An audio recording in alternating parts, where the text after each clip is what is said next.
encore. Vous n'avez pas sondé tout l'océan de l'âme, vous qui prétendez en dénombrer les flots.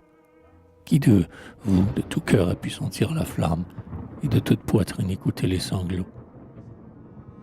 Qui de vous a tâté tous les coins de l'abîme pour dire « C'en est fait, l'homme nous est connu, nous savons sa douleur et sa pensée intime, et pour nous, les blasés, tout son être est à nu. » Ah, ne vous flattez pas, il pourrait vous surprendre.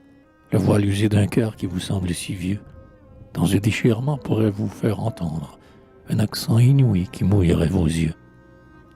Et pourquoi voulez-vous que le dernier poète enfouisse avec lui la coupe avec le miel? Si haut que dans l'azur il ait porté sa tête, il n'a pas visité tous les pays du ciel. Le pinceau n'est trempé qu'aux 7 couleurs du prisme. 7 notes seulement composent le clavier. Il suffit pour surgir d'un glaive à l'héroïsme. Pour déplacer le monde, il suffit d'un levier. Faut-il plus au poète et ses chants pour matière n'ont-ils pas la science aux sévères beautés? Toute l'histoire humaine et la nature entière, ah, ce thème éternel est riche en nouveautés.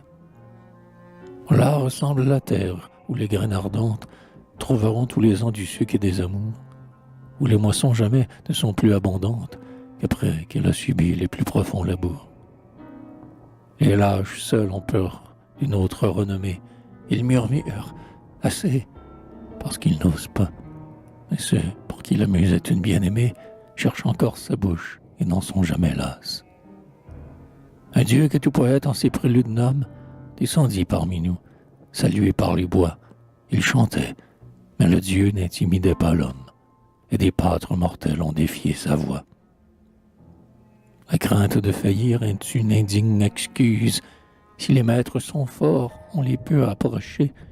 Et leur gloire, après tout, n'est pas une méduse qui change la poitrine et la tête en rocher.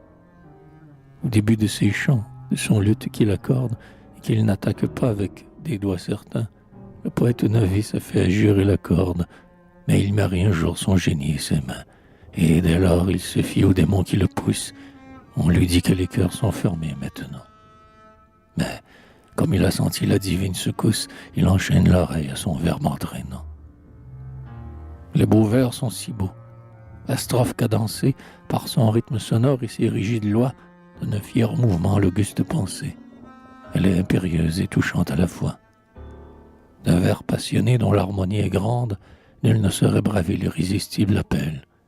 Une âme habite en lui, le soulève et le sconde, et l'on sent qu'il respire et qu'il est immortel. Ah, si mes doigts jamais ne te rendent sensible, poème intérieur dont je suis consumé, tu chanteras en moi sur la lyre invisible que l'art suspend au cœur de ceux qui l'ont aimé. Vaincu, je me tairai, mais je pourrai sans blâme écouter doucement cette rumeur de flot, ce murmure infini que font les vers dans l'âme quand nous fermons l'oreille au timbre usé des mots.